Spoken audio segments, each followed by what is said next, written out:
आउनुस् आज सिकौँ चाउमिनलाई ढिँडो बनाउने तरिका।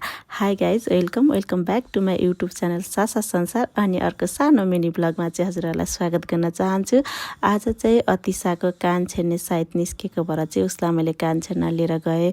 सुरुमा चाहिँ छेड्दा उसले के भयो जस्तो लाग्यो कि अरे नर्मल उसले रियाक्सनै गरेको थिएन होइन, छेडिसकेपछिको रियाक्सन हो यो। अनि अर्कोपट्टि चाहिँ छेड्नै नदिएको भएर चाहिँ अनि बल्ल बल्ल समातेर यसरी छेडियो।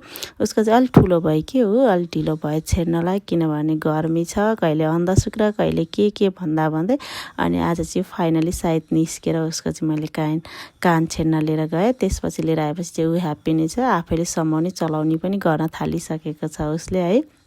त्यसपछि चाहिँ हामी बाहिर बसेर मजाले उखु खायौँ। यो उखु चाहिँ म आफैले रोपेको थिएँ अनि खायौँ मजाले उखु। सानीले पनि यता उता गर्दै खाँदैछ उखु होइन। सानीलाई खानै आएको छैन, हेर्नु नि यहाँ बाबुलाई नानीहरूलाई खानै आएको छैन। खाना पनि कसरी आओस् देखेको भए पो आउनु होइन। तर यहाँ रोपेको पोहोर पनि खाएको तर बिर्सिसक्यो कि यिनीहरूले। अनि त्यसपछि चाउमिनलाई चाहिँ ढिँडो बनाउने तरिका बनाले मैले चाउमिन बनाएको यहाँसम्म त ठिकै थियो। मैले चाउमिन बोइल गरेँ है, यो थुक्पावाला चाउमिन लिएर आएँ, यसलाई राम्रोसँग बोइल गरेर निकालिसकेँ। त्यसपछि चाहिँ मैले एकदमै मिठो बनाउँछु भनेको है, भन्दा मात्रै के भयो।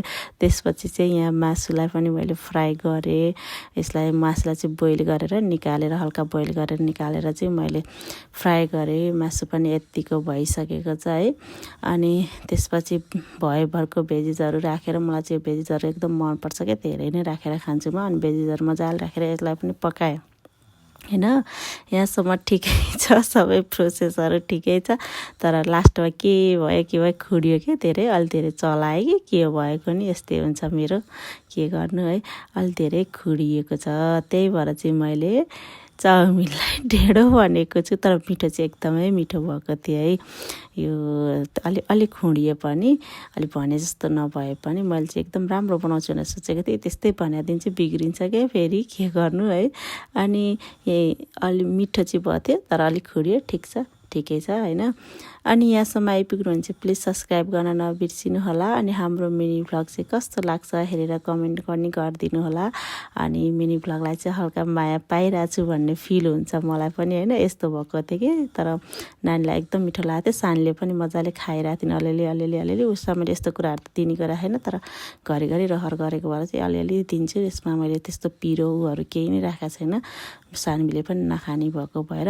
Thanks for watching, please subscribe, bye, stay tune.